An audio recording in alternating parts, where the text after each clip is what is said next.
And welcome, Hoosier fans, to this week's edition of Assembly Call Radio, where each week we discuss the most tantalizing topics in the world of Indiana basketball. This is our 143rd episode of Assembly Call Radio, and it is our 536th edition overall of the Assembly Call, recorded on the evening of Thursday, October 17th, 2019. I am your host, Jared Morris. And let's begin this edition of the Assembly Call how we begin every edition of the Assembly Call, and that is with our Hoosier Proud banner moment. And Indiana is the national champion. When it comes down, Indiana will be champion. Smart takes the shot. The Hoosiers have won the national championship.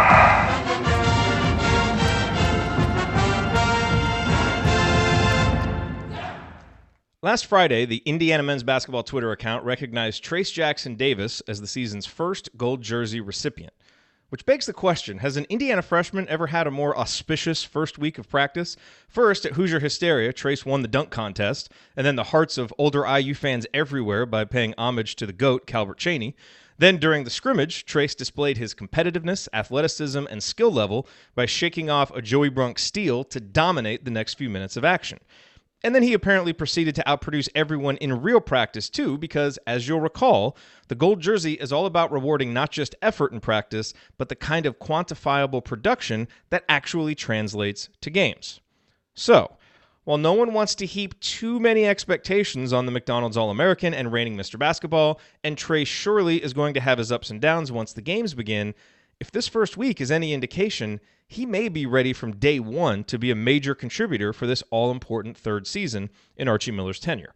And sure, you could argue that it would be a better sign if a senior like Devontae Green or Deron Davis had earned the gold jersey to set the tone for the season's first week, or maybe you hope to see point guard Rob Finney take the reins and earn it. But I'll remind you that all three guys were held out of Hoosier Hysteria festivities due to minor injuries, so it's possible they simply didn't have the court time to compete with Trayce's production. The reality is that regardless of who earned the first gold jersey, there would have been a way to spin it as a positive. It's what we do here with the banner moment. But as I've thought about it this week, I've come to the conclusion that other than Jerome Hunter earning the gold jersey because of what that obviously would have meant about his health, seeing Trayce get it was the next best thing. He is certainly the most gifted athlete on Indiana's roster, and he is already one of the best overall basketball talents as well. On a team with a lot of good role players, Trayce is one of the few guys with legitimate star potential. He may not get there this season, at least not consistently, but the way he opened his college career on the practice floor suggests that it might not be as far off as we may have thought. All right, now let me introduce my esteemed co-host for this week's show. Coach is off this week to attend his niece's volleyball game. Hopefully she minds her P's and Q's and doesn't indulge in any collar popping with Uncle Coach in attendance. I once kicked my kid out of a fourth grade game because he popped his collar. So harsh. To my left, he is the Kyle Shanahan of Girls Youth Sports Coaching in Cincinnati, the president emeritus of the Robert Johnson Fan Club, and one of the world's most renowned and profane bracketologists. San Diego chicken. I hammer the shit out of that. It's time to shut the down, folks. It's 8:58. Go yourself. Fantastic. He is Andy Bottoms. Andy, what is your G-rated Bottoms line on the got a mouth on him, doesn't he? Tough to do. Anybody who knows me knows you're not really, you probably didn't have to look that hard to actually find those. And perhaps it's maybe more impressive how rarely I actually get caught doing that during the show. So nevertheless, hard to recover from that, but we do what we can. Just say something profane. It's on brand now. I can't. I know it's good. Gotta really experiment with some things. Now, so one thing I've been doing over the course of the last few weeks is getting ready for preseason bracketology, which everyone probably thinks is a complete waste of time, and to a certain extent, it probably is.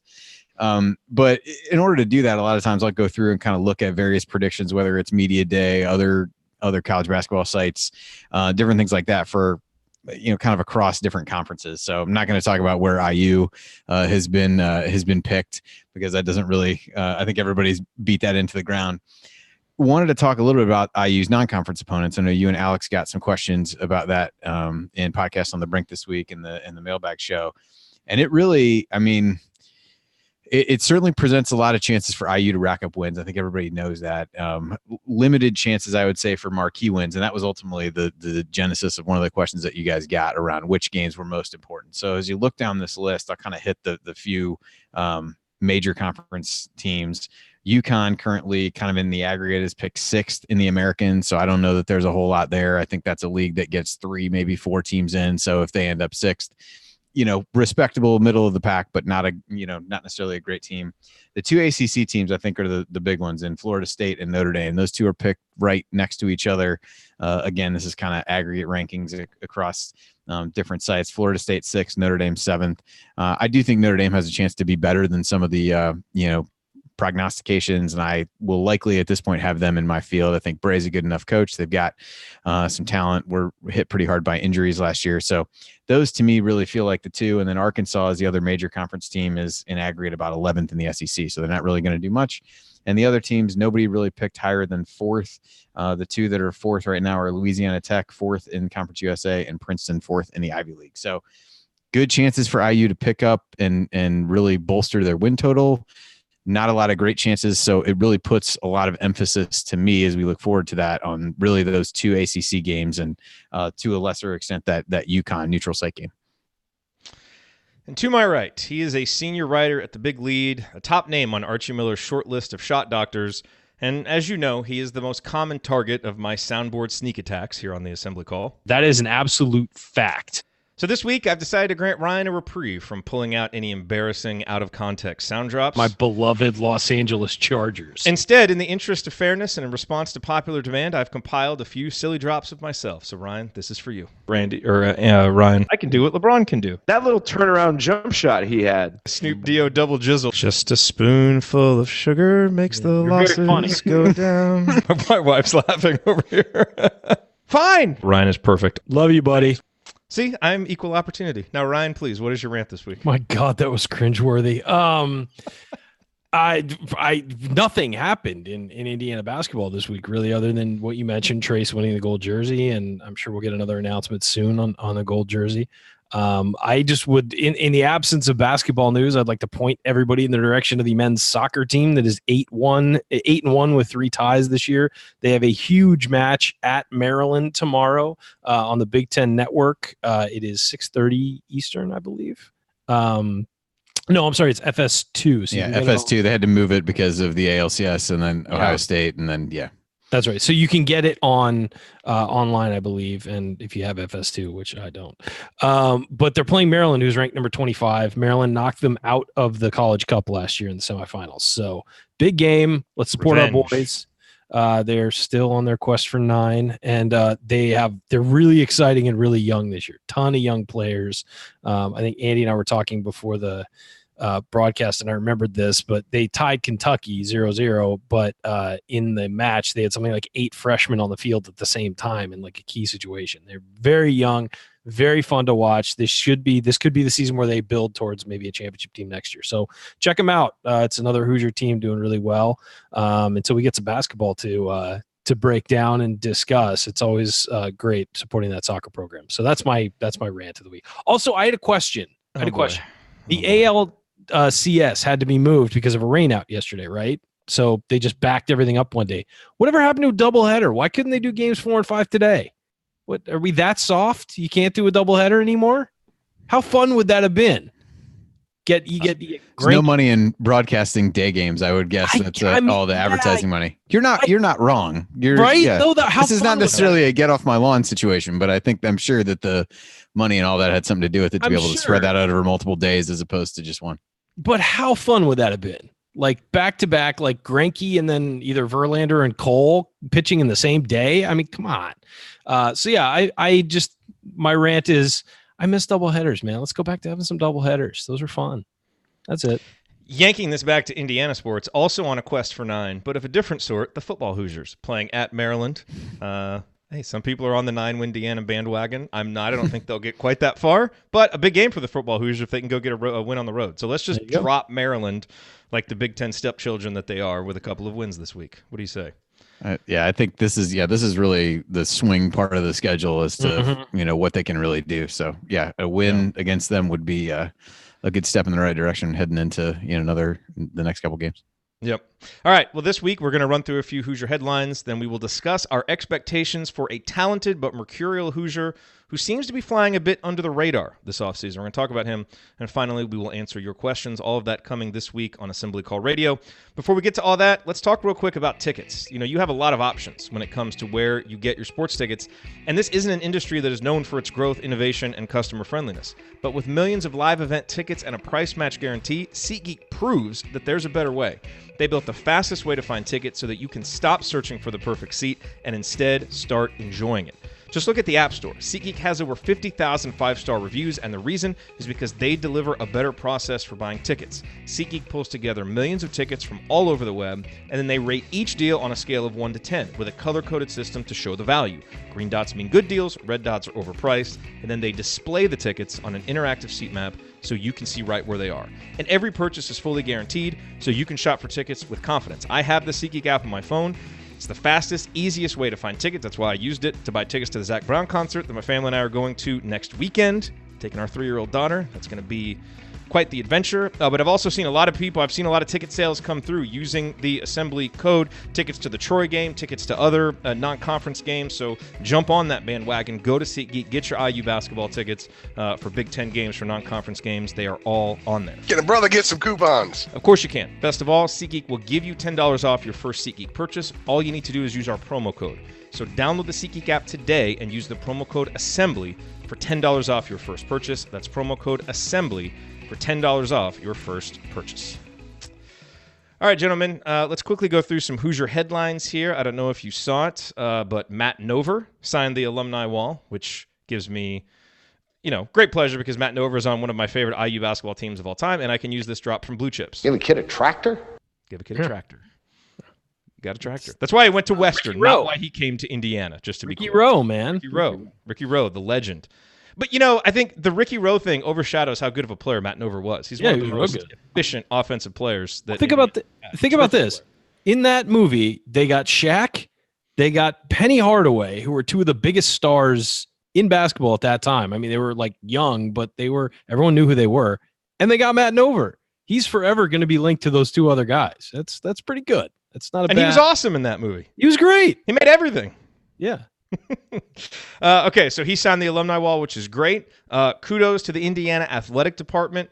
An NCAA study released yesterday showed Indiana University students who participate in intercollegiate athletics continue to graduate at a record pace. The NCAA announced that IU scored a graduation success rate of 91%, marking the 8th consecutive year that IU athletics has either established a new record or matched its previous record.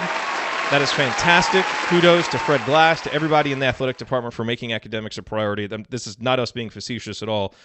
We still think that that's important, and it's great to see. I don't know where the basketball team fit into that, but it was nice to see the overall athletic department do such a good job. I'm sure we'll find out eventually where the I am sure we will. And I don't know if you guys saw, but there was a staff poll at the Athletic. They basically took a vote of the best court design.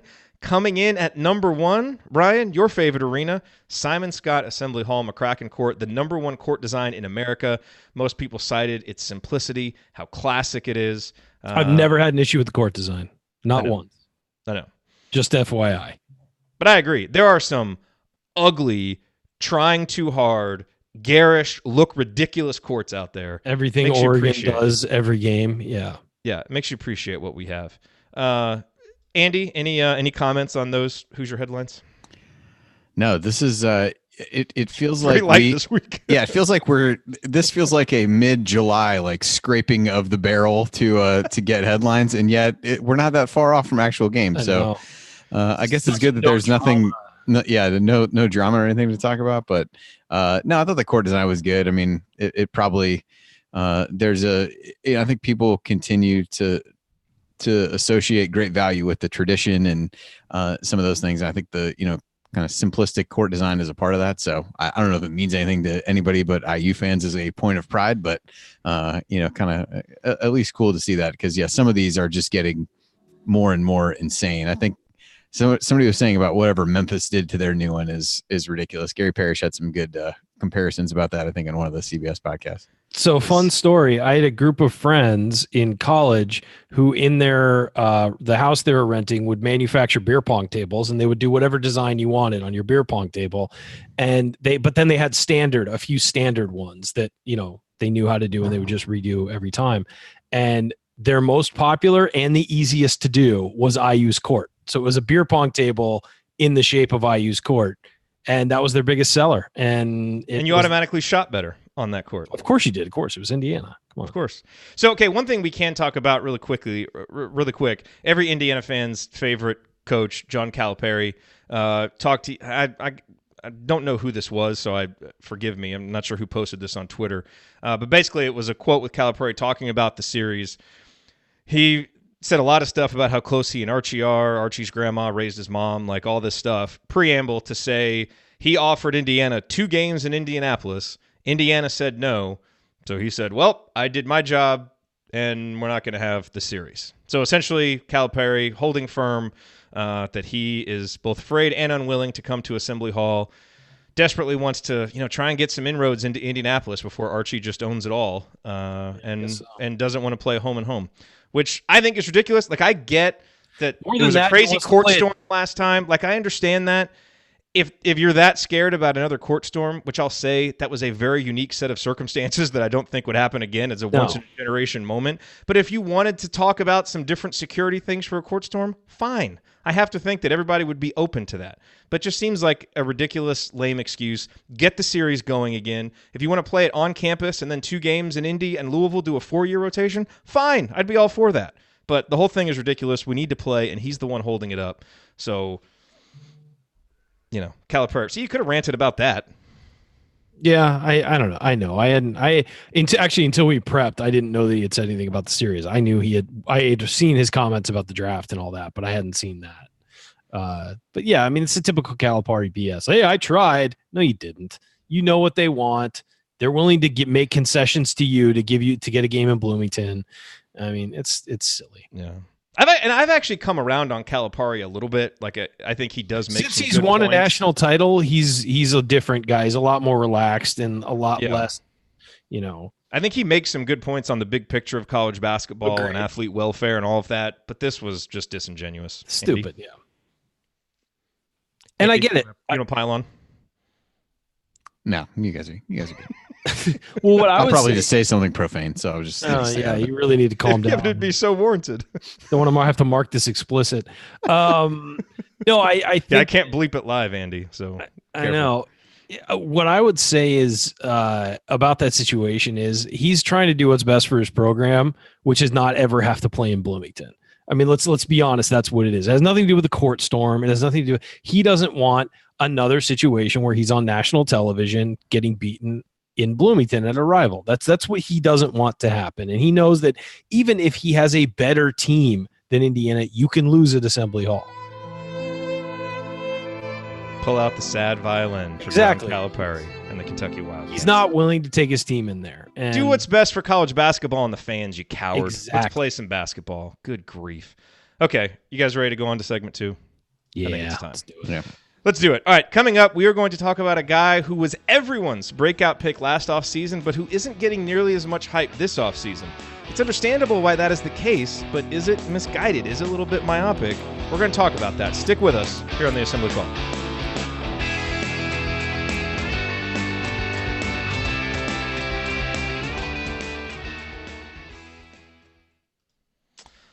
All right, and welcome to everybody watching live. Good to see you all here.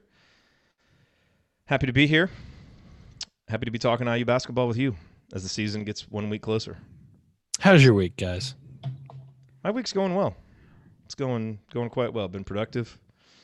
Daughter was home sick today from school, but still was able to get some stuff done. So I'm happy. Still no kids over here, just in case you were wondering. Hell of a week. It would have been that would have been a real abrupt left turn there from where we were a week ago. My girlfriend has no context. We are a little closer though than we've been in the past. So things are inching toward. What would your reaction be if after a week ago nothing was said, and then today you just showed up and Ryan logged on and held up a baby? I mean, that would be. It's funny. My girlfriend has no context because she can't hear what's going on. She just heard the comment, still no kids, and she just flipped me off. I don't know why. She has no idea what I'm even talking about. I guess that's just her default. But just to flip you off? Yeah, it's a good starting point at the very least, and then you can work your way from there. Too. Yeah, we've known her, or we've known you longer than she has, and we fully endorse that as the default. Yeah. Just if you don't know what was said or the context, just flip them off. And good to know I'm getting it online and off tonight. 75% of the time, you'll be right. It's okay. Oh man. All right. Oh, you want to talk real quick? So the one thing that we didn't talk about there was, do you want to talk about his comments on the draft? Because I actually thought those were kind of interesting. Yeah, sure. Okay, so we'll come back with that and then get into Justin. No, I don't want to talk about that on the show. I was just going to talk about it here during breakdown. Oh, yeah. What did you? I mean, so he basically said, don't expand the draft. Yeah, don't expand the draft because they're bad thinking for kids, bad for college basketball. Doing 3 rounds or potentially a 4th, and funneling your 3rd and 4th round picks to the G League, basically. So you have a legitimate minor league style system where your best players. I mean, obviously this isn't the way it works in baseball, but your best players are on your top roster. And then, you legitimately have new, fresh players coming in every year. G League guys who were there, it's not the same guys every year. I think it was Vander Blue or somebody like that was in the G League's top scorer or one of their top scorers for 5 years in a row. It's Vander Blue is not making an NBA roster. He's basically a G League. He's guy. Razor Shines. Yeah, I mean, he's just there all the time. So that's a deep cut from I had to live in Indiana for a while. But it's Indianapolis Indians legend Razor Shines to you, sir. Not happening. But no,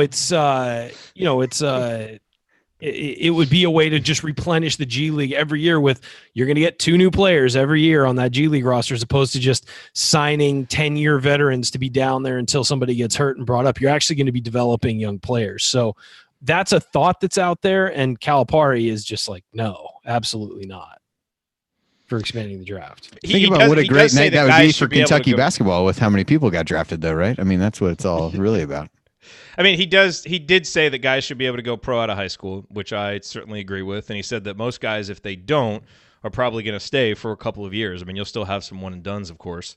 But he thinks that most of the guys who don't go pro are probably going to stay for a couple 2-3 years, or else they probably would have gone pro in the first place. And I could see the draft thing working if they've built out the G League a little bit more and the infrastructure is a little bit better. And I could see it being reasonable, but for now it does seem a lot smarter for players to stay in college. And I think his main point is you expand the draft. A lot of guys who wouldn't have considered going out are going to go out just because they quote unquote get drafted. But that doesn't really increase their odds of actually making an NBA roster. It might actually, who knows? I mean, it's going to be different for each guy, but you would think those guys could benefit from another year of education. And what I'd say is a star on a college campus. It's a chance for those guys to get paid though, who aren't gonna make an NBA roster. You know what I mean? And that's what you're balancing. You're balancing against the Juwan Morgans of the world, not getting drafted. Where, quite frankly, you're right. Some guys are going to leave early. I'm thinking more of the veteran guys who don't get considered because everybody's drafting solely on potential in the first 2 rounds of the draft. Then 3rd and 4th round, you draft guys you think can come up and plug a roster spot if there's an injury. That's a Juwan Morgan, a versatile guy who can defend and, hopefully develop into a better shooter and all that stuff. I mean, I guess it would depend if they would guarantee some kind of contracts for guys being drafted, because otherwise sometimes that would have to happen. Yeah. I mean, then obviously that would be considered. Well, maybe your 2nd round picks are guaranteed a contract. Your 3rd round pick is guaranteed a 2-way contract between the G League and the NBA. And your 4th round pick, that's where you can go after a guy who has a ton of potential, but maybe has never shown it on the court, and you can take a risk on that guy. And he's guaranteed to be at least on the G League roster or something like that. I mean, they'd have to structure it right, but I honestly don't really think it's a problem to expand the draft. I think that the real issue is you should be able to go pro out of high school. The problem is that what happened when they had it before was that a lot of guys who were not on that level were getting people in their ear telling them to go pro, and they thought, let's say as a junior, they were going to go pro, so they didn't take care of their academics as a senior. And then it turns out, well, you didn't get into you're not going to be able to get into college because you didn't take care of your academics. But on the court this year, you didn't look like you were NBA ready. So now you're in this weird limbo. So that would be the issue with opening up the draft to high schoolers. But, we'll see. I think that the top level guys, there was no reason Zion Williamson needed to be in college last year. There was no reason, RJ Barrett needed to be in college last year. I'm just going to tick down Duke's entire roster. You guys stop me when you want. That's unnecessary. I'm sure there was. It was to polish Coach K's resume. There you go. And how far did they get in the tournament? Bum, bum, bum. Da, da, da, da. But no, I just, there Says are the fans of the team that didn't make the tournament. I know, but there are just certain guys. Why'd you have to go there? We were having fun. I know, but I just, But there are certain guys who don't need college, and then there's the problem is you're opening up the draft to guys who, by opening up the high school requirement, you're opening it up to guys who probably need to develop more, and they'll wind up in the G League. I think the problem is that's going to happen no matter what. If the draft was one round, you'd have guys who declared who were never going to get drafted in the one round that there was. If you have a draft that's 10 rounds, you're going to have guys that would declare that it never get drafted in the 10 rounds that there were. So agreed. I think it's something, this like notion of trying to like save people from themselves. Like people are going to make bad decisions about this stuff they have over the course of time. I think that's what gets hard. It's like you to sit and for, are you overregulated or underregulated basically? Yeah. And it's basically like you're there's always going to be somebody who's got the wrong person telling them that they're going to go, or just wants to, here's what they want to hear because they don't want to be in college anymore or don't want to go to college in the first place. And it's just, I just don't know that you're saving that. I do agree that there's a numbers game at some point where if you have so many people get drafted, but you don't have enough roster spots to really contain that within the G League, like that has to, see in the there NFL, has to be something with that. But yeah, I mean, you see the NFL, you get guys drafted that in certain rounds that are just not going to make it, or maybe at best make the practice squad and things like that. Yeah. So and then, you see those decisions in the NFL too, where a guy goes pro, doesn't get drafted, does whatever. Yeah. You're just not going to fix that part of it, unfortunately. And in the NFL, it's got to the point where they only have a 53-man roster and everybody's getting injured now because guys are bigger, faster, stronger, whatever. They're drafting a guy, dumping him, re-signing him, dumping him, put him on the practice squad, bring him up to the roster, dump him like multiple times in the season. So, I think new blood is good for the league. So expanding the draft would at least get new blood into the G League. I mean, if we've talked about this before, Jared, you've watched G League games. They're fun. Yeah. G League games are really fun to watch. They can be really fun. It's essentially like watching Grinnell play. It's just like guys run down and shoot, but it's fun. I mean, it's up tempo, fun, pleasing to the eye basketball. With guys who you recognize from their college years. So I really wish they would really try and market the G League in towns that don't have NBA teams a little better. It's a lot of fun. So, I am all for expanding the G League. I'm not, driving up to go watch the South Bay Lakers every weekend, but when I do catch a game, it is pretty fun. Brian Toohey in the chat wants to remind us that in fairness, our payroll last year was tens of millions lower than Duke's. That's true. Yeah. Which is a fair point. According to certain people. Yes. Yeah. By the way, I totally forgot during this entire discussion that we weren't actually rolling. Like we're not actually doing the radio show. It's just but this is for our YouTube. It's for the podcast. No. And then this is for the video audience. They get the special between segment stuff. Does this get uploaded? This gets gold. This gets uploaded on the podcast too, right? No, this does not go on the podcast. Good. It doesn't? Will this be on the podcast? No, I'm thinking of post games where everything's on the podcast. Where's that? Like I listen to this. Like I listen to this stuff. I don't even know where that one great drop is. Yeah, I'm gonna have to find it. Why don't we add this to the podcast though? This stuff's good. Yeah, but number one, we want an incentive for people to watch on YouTube. This gives people an incentive to watch. Plus, it just makes editing a little bit harder. So, I mean, if you want to do the editing at the end of the night, no, I'm good. Certainly, yeah, you can certainly do that.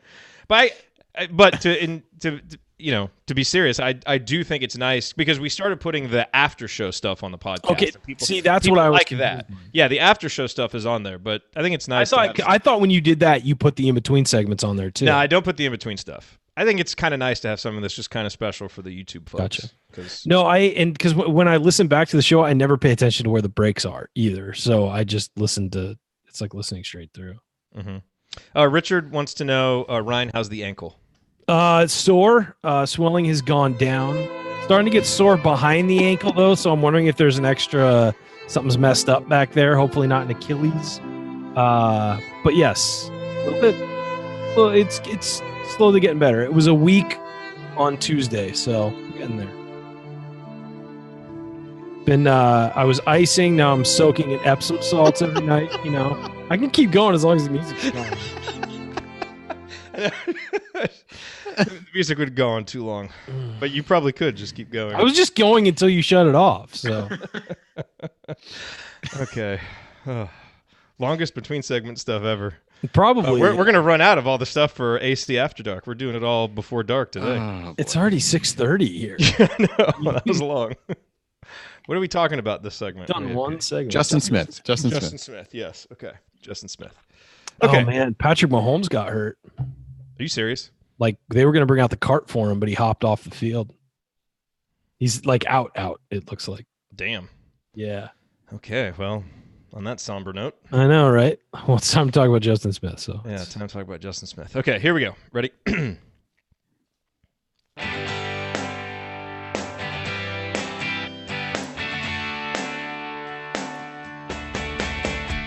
Hi, this is James Blackman Jr. I never miss an open three, and I never miss an episode of the Assembly Call. Join Jared, Andy, Ryan, and Coach after every IU basketball game. Go Hoosier.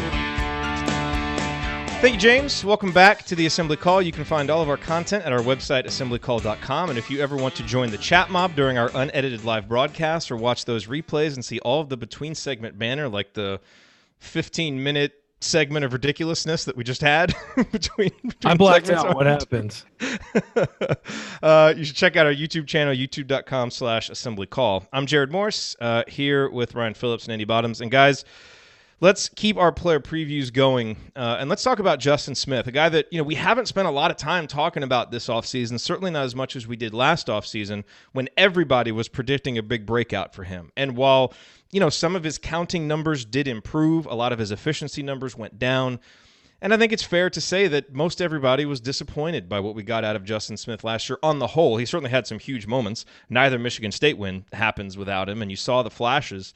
But overall, just didn't really take that big step forward that we all hoped. So I want to start this segment out with a few player comps. And Ryan, I know that you hate player comps, but I think that there's actually a good reason. That is accurate. It is accurate.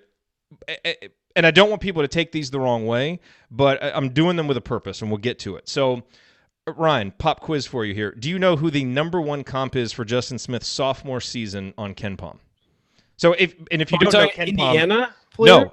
National player comp. So basically, KenPom does a player comp based on a player's size, all of his his statistical profile, who he compares the most to for that year. OG Anunoby.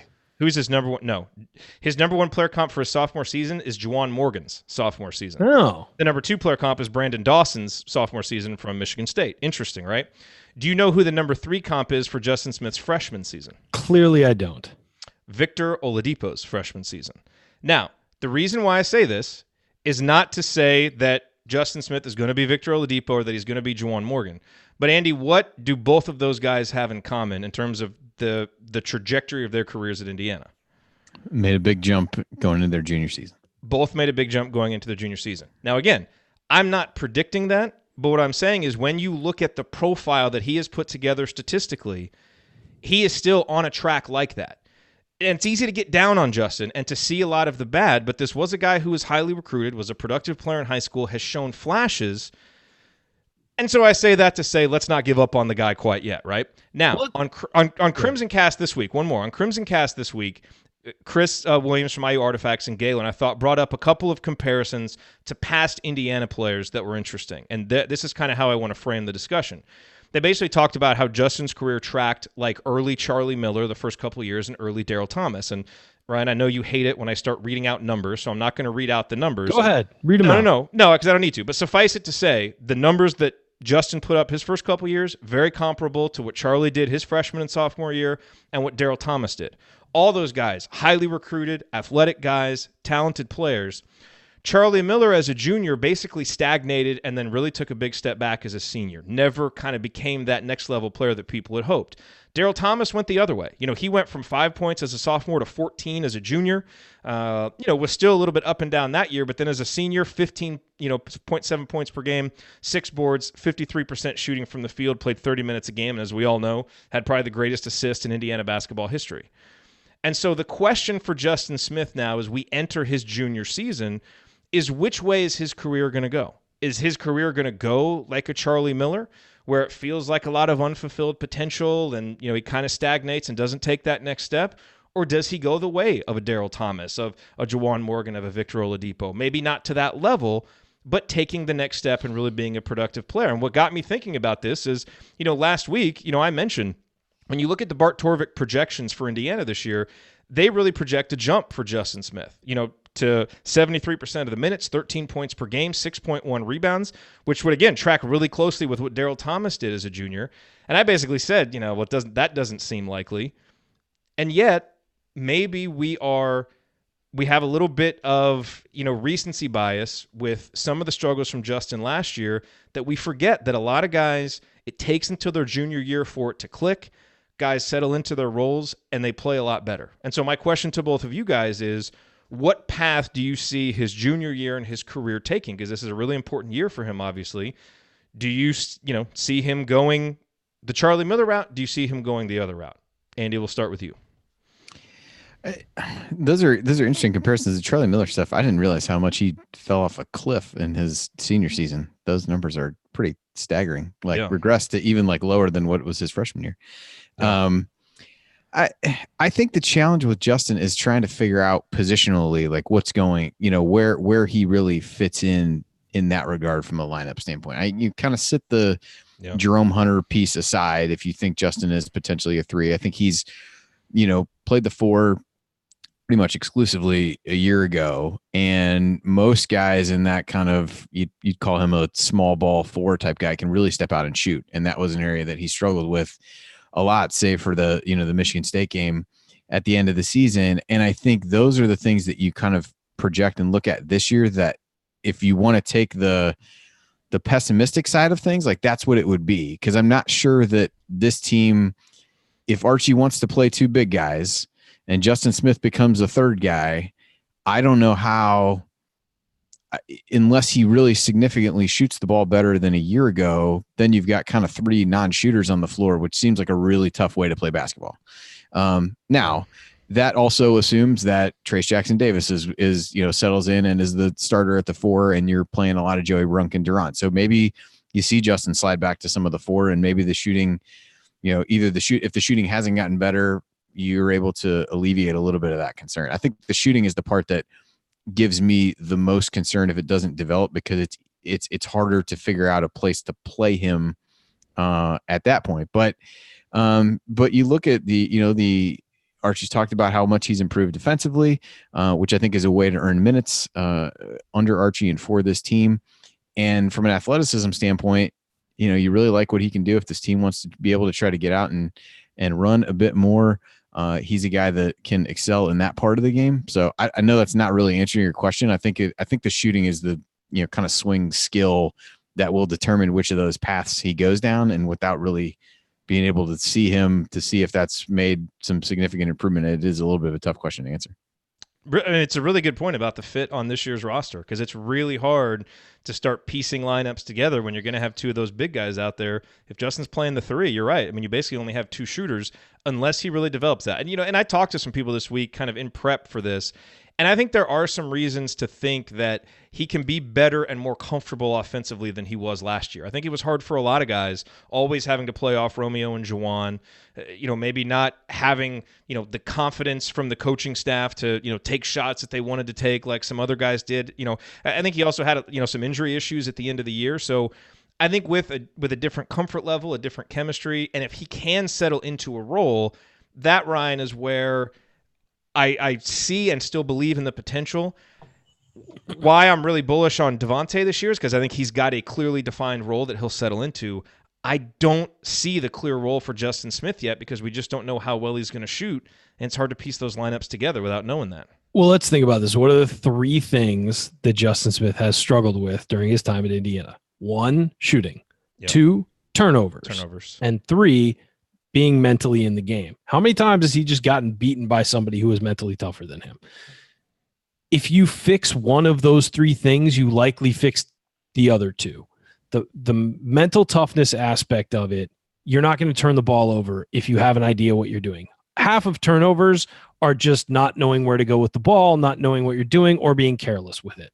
That's, I don't mind a charging turnover for the most part. There are some where it's just like you had no room and you ran into somebody. But for the most part, I don't mind a charging turnover. I don't mind a shot clock violation here every now and then if you're, really looking for a better shot and there is no good shot. That happens.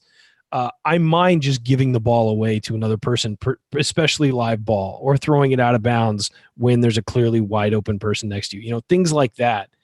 And Justin's had a lot of those. He's had a lot of careless turnovers. If you shut that off, if you just get mentally tougher and, have confidence in yourself and know what you're supposed to be doing out on the floor, you get rid of those turnovers. And if you're more confident in yourself, the shot will work. You know why he made all those 3-pointers against Michigan State in that Michigan State game we were at? He shot confidently. Just stepped up and shot him. Just stepped up and shot. It wasn't a last second kind of, okay, I'm going to shoot this. He caught it knowing he was going to shoot and shot. I mean, we were down 16-0. It's not like no one had anything to lose at that point. That is a fair enough point. It really is. But you don't make 3 3-pointers against a really good defensive team unless you're confident in your shot. And so I think that if he can just shut off the mental mistakes and be focused and be intense and be, want the ball and want to go up and get rebounds and want to defend and want to look like he wants to be on the floor as opposed to just drifting through games, relying on his athleticism, that fixes a lot of what is wrong with his game. And maybe it doesn't get the shooting to where you want it to be, but at least if you've got an engaged guy playing defense, not turning the ball over, with his athleticism, he can be an asset. And then you do all that, you develop the shooting, maybe you just start throwing alley-oops to the guy. Maybe you just have him start cutting back door. Things like that will get you offensive confidence, and the shooting comes from that. I think that his shot last year was he'd jump and then start his shot as opposed to making it all one motion. We talked about it endlessly, that he just kind of jumped, and then it was almost like, wait, fire, as he's starting to fall down on his jump. I mean, so there's a big hitch in it. His mechanics have been all over the place. And I think he's tried to change some of his shot mechanics and done some of that stuff. He may just shot should look like a shot should look like one fluid motion, not like 2 separate jump, shoot. It should all be one. But I mean, you got to remember that last year, here's a guy who went from, I'll just list it off: Iowa 6 points, Ohio State 8 points, then Minnesota 2, Purdue 2, Iowa. You only played 6 minutes and got 2, but then all of a sudden in a 2 overtime win against Wisconsin, 12 points, beat Michigan State 24, beat Illinois 15. It felt like something was building there, and then they played Rutgers and he played 22 minutes, but he only had 5 points. Played Ohio State, didn't have any in 15 minutes and missed 5 shots and 2 3-pointers. I mean, it just was, as soon as you started to see some progress, it was right back to the inconsistency. I want to see Justin succeed. I think he's so athletic. I think he's such a weapon for this team on both ends of the floor. You just want to start seeing that consistency and that mental toughness that we haven't seen from him consistently in his career. Yeah, and it's not a basketball IQ issue because he's a really smart guy. He's like a Renaissance player. Smart person. It's just, like you said, it's the intensity and it's the kind of being locked in. And again, this is and it's transferring all that stuff that's going on to his head, in his head onto the court. I mean, there's a disconnect. And understanding what his role is and what it reminds me of really smart coaches or really smart basketball guys who can't get their team to play up to the level of what they're telling them. There's a disconnect in taking it from your brain to getting the team to play that way. And there's a lot That is how you're a champion. I'm not even referring to him, but go ahead. But no, I mean, there's a lot of really intelligent, it's the reason why there are so many good basketball TV analysts who used to be coaches and are now only analysts, because they're really smart with basketball. They just don't know how to get that out of other people. And that's fine. That's just a skill that some people have and some people don't. it doesn't make them any less smart about basketball. So but it's the same. It reminds me of that same thing as Justin has all of this inside him, all of this ability and skill and everything. It's about getting it out and putting it on the floor, which he hasn't done consistently. And all of this to say, this is why don't write this guy off yet. There is a lot of talent. There's a lot of ability there if he can find that fit. And we spend a whole lot of time talking about his offense, and rightfully so. I mean, he's got to find that fit offensively.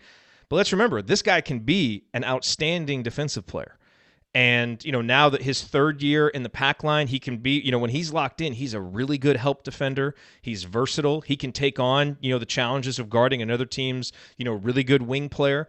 So that part of it, if he stays locked in on the defensive end of the floor, Archie is going to want to keep him out there because he's going to be one of the best defensive players, and that is so important to Archie.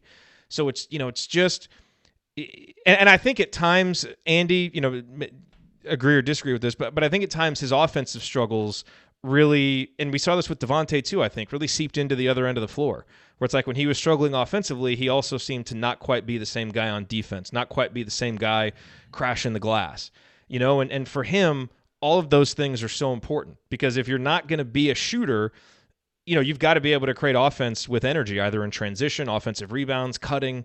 And so he can't let that just diminish his energy on that end and on the defensive end because he loses what makes him special.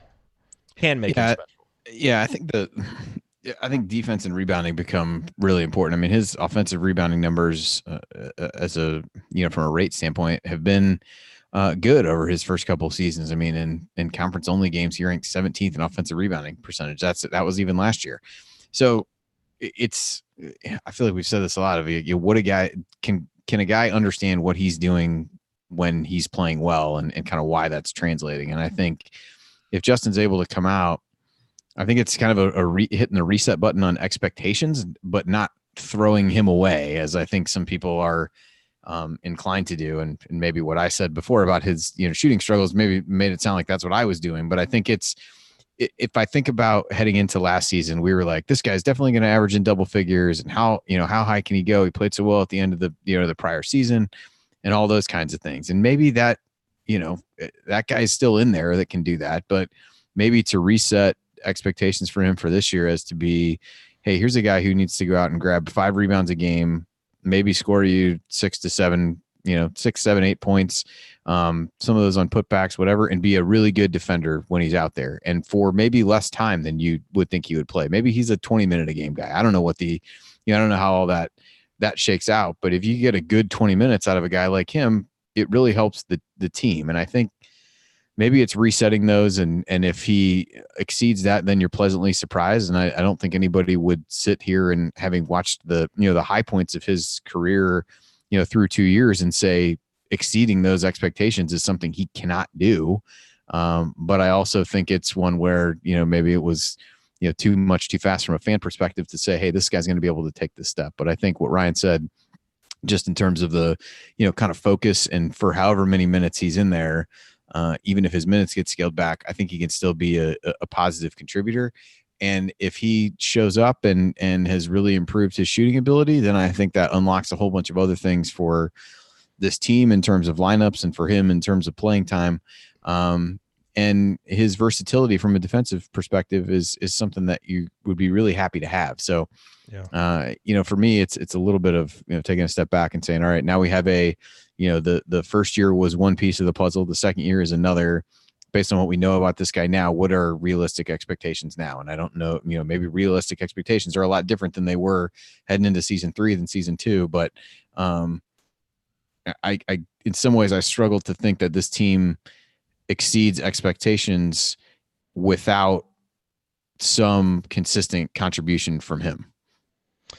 Yeah, and the other variable here is, the relationship with the coach. How much is he on the same page with his coach? And I think back to last offseason, and Archie made a really interesting comment about, how having gotten to know Justin through his first season, realizing what a smart player he is, what a cerebral player he is. I remember him talking about that and how it was going to help him be able to coach him a little bit better.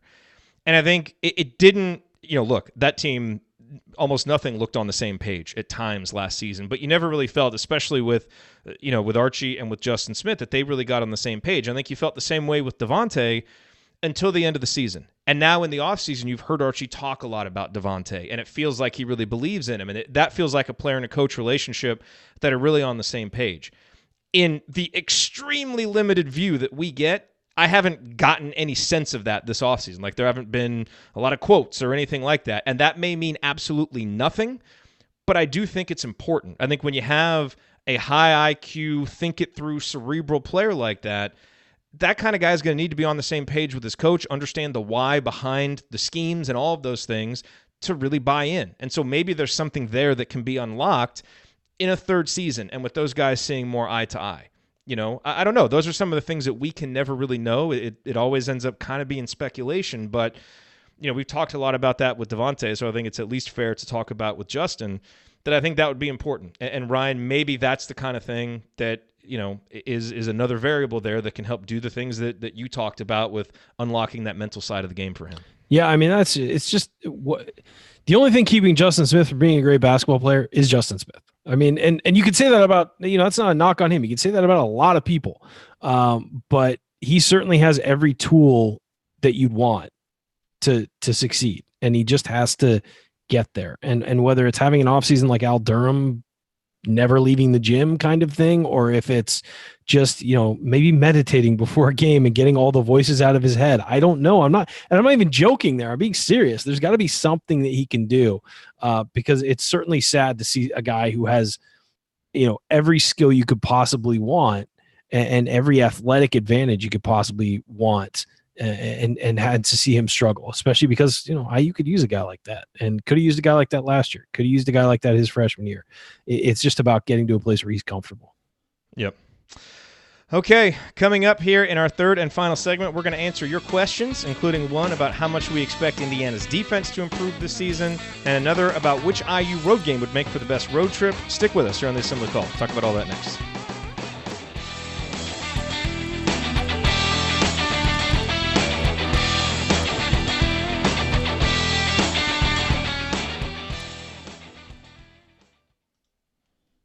All right.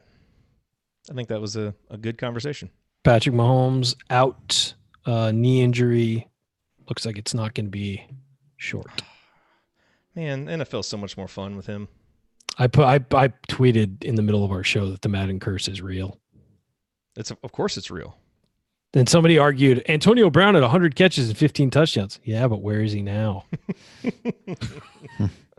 It doesn't necessarily happen. I'm not sure you can attribute everything that dude has done since then to the Madden. The Madden people are like, what the hell, man? Maybe a little bit of a stretch, but Yeah. Madden people are like, what the hell, man? We're not responsible for this. Man, that sucks. Yeah, it really does. The league is much more fun. It is. It is. Okay. I think we're all between segment talked out, aren't we? I'm going to go to bed. You guys just want to handle this last segment? That was a long. All right. I don't know if that's true, but that mid segment talk, it's. I know. All right. So what do we just do? Straight to questions? Yeah, we'll just hop straight to questions. Unless you have something else that you'd like to talk about. No, we're good. I heard my daughter screaming from the other room. I want to check on that. Nah, my wife's out there. I think she's okay. What if it's... Hopefully everything's all right. Hopefully. They didn't come in here. If it's an emergency. They could be, it could be a really horrible thing happening, but it hasn't come into my office yet. So as far as I'm concerned, it's not happening. Yeah. Yes. As far as I'm concerned, it's all good. All right. Oh, Richard, when you mentioned that. You want to say not it out loud? Funny. No, that's pretty funny. That's good chat mob humor right there for Richard. Good, solid chat mob humor. Okay, let's get to questions. Here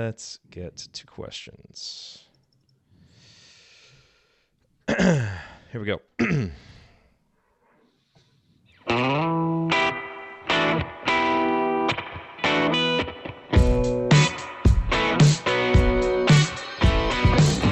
Carson Edwards here, and even though I'm teammates with Romeo Langford, I'm still never going to listen to the assembly call. But go Celtics.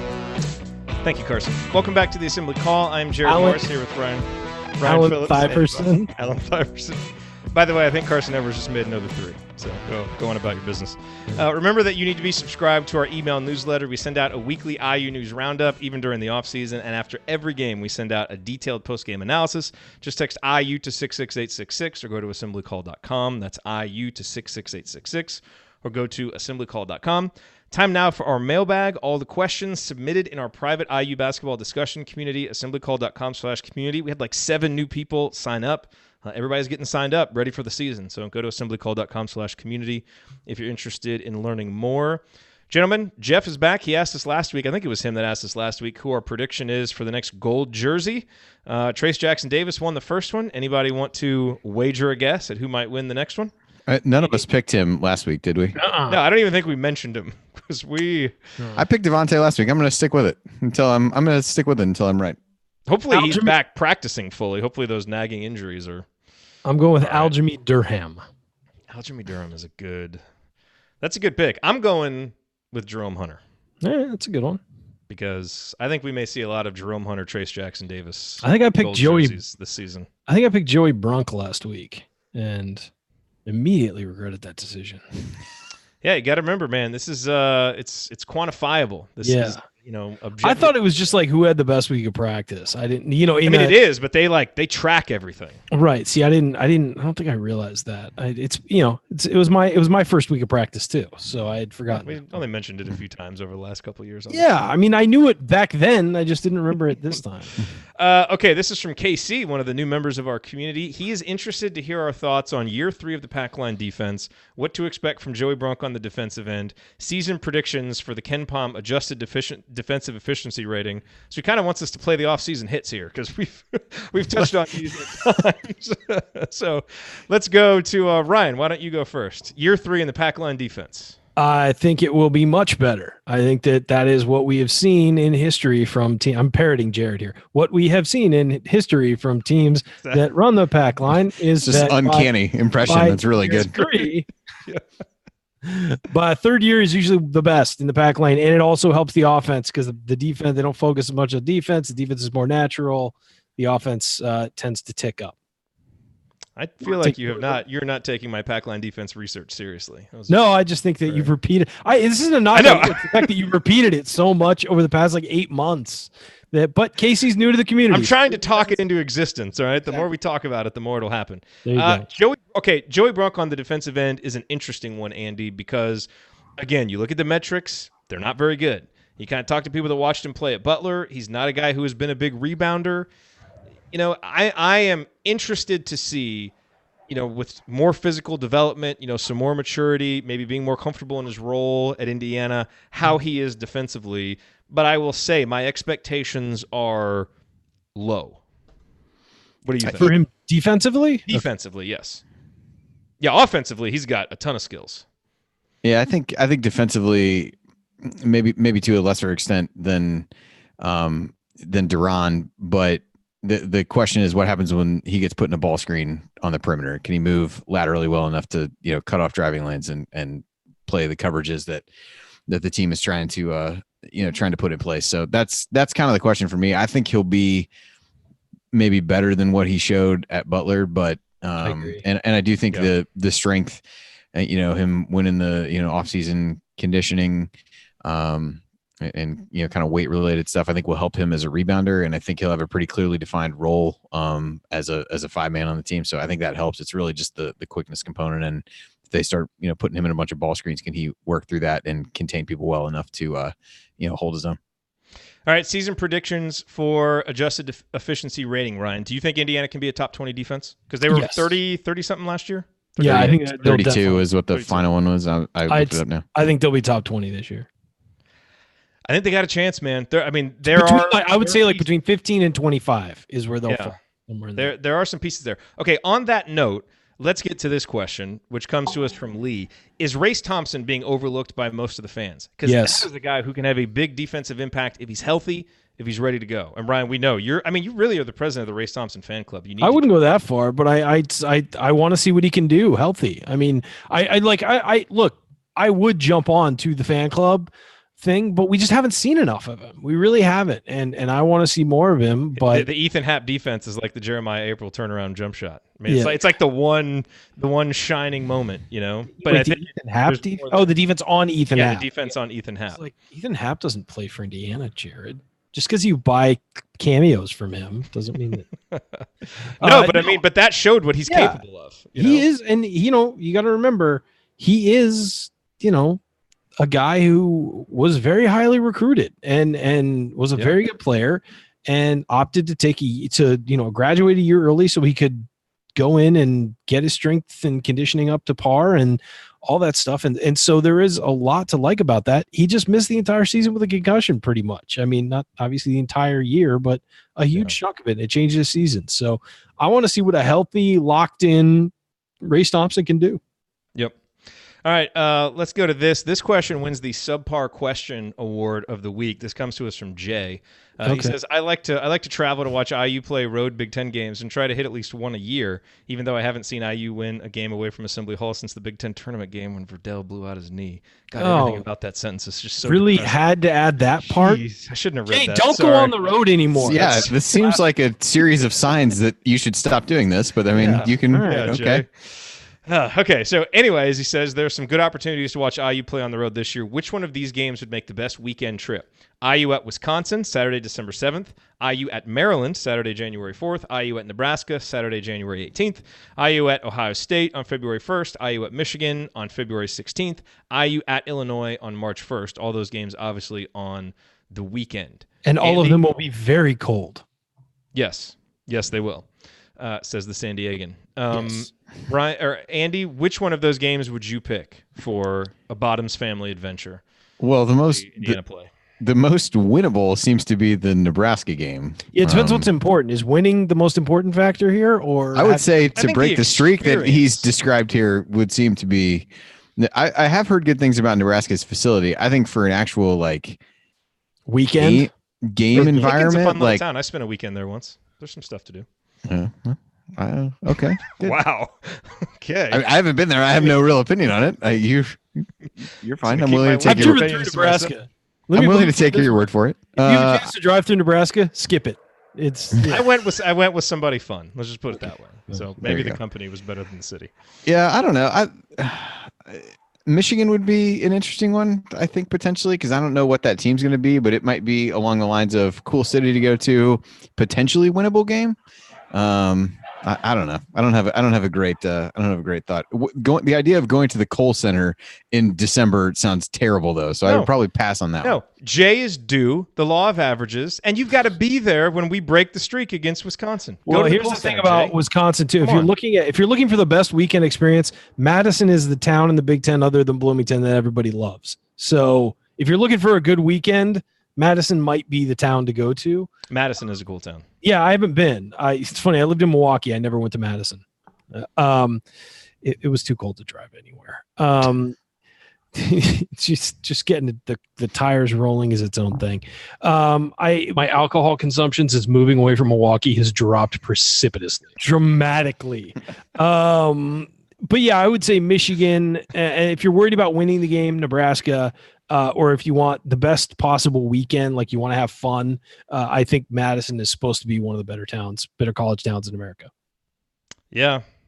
I'm voting for that Wisconsin game. I say let's be bold. Let's go up there and break that streak. And if they lose, it's early. Tired of losing to Wisconsin. And if they do fall short, you can say it's early in the season. They'll bounce back. Blah blah. You don't feel as bad about it. If they lose to Illinois on March 1st, you're going to be struggling on the way home. And you don't have to feel bad about your streak continuing because we've lost to Wisconsin every year since, or at Wisconsin every year since who knows how long. I don't even want to know how long that's been. Really quick, Andy, we got about 20 seconds left from Brandon. What's more likely, Indiana football wins 6 games or Indiana basketball starts 8-0? Oh boy, this would require me to have the schedule, which is pretty. What's the opener? Western Illinois. I'm going to say IU. I'm going to say IU. The 7 games in November are the easy ones, and then the Florida State game is the first November one. I'll say football getting 6 wins. Okay. That's it. We're done. No more questions. All right, that's going to do it for us on this week's episode of The Assembly Call. If you want to see us do the show live, join us at assemblycall.com on Thursday nights for the live broadcast of our Assembly Call radio recording. And don't forget to go to assemblycall.com or text IU to 66866 to join our free email newsletter. Special thanks to Bob Thompson for producing a lot of the music that you hear on the show. And thank you for listening. We will be back to talk IU basketball again with you next Thursday night. Until then. Take it from me, Christian Wofford. Keep your elbows in and your eyes on the rim. Go Hoosiers. Go Hoosiers.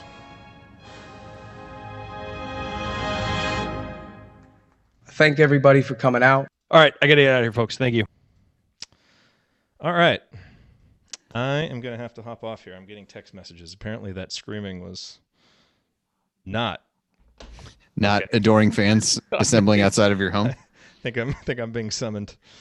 I got my allotted time for the evening to talk with my internet friends about basketball. Now I need to go. Internet friends. Nice. We did take like a half hour to talk about John Calipari. So, well, we did have to get the obligatory injury update from Ryan. I mean, that was we did. That was necessary. You played the music, man. I was playing along with it. All right, don't do it. Why are you doing that? I know. I'm not okay. So I'm just going to start filling the time again. I was just going to start doing it again. All right, take care of your family. All right, I'm going to take care of my family. Okay. All right. See you guys later. later. Everybody. We'll see you next week. Thanks.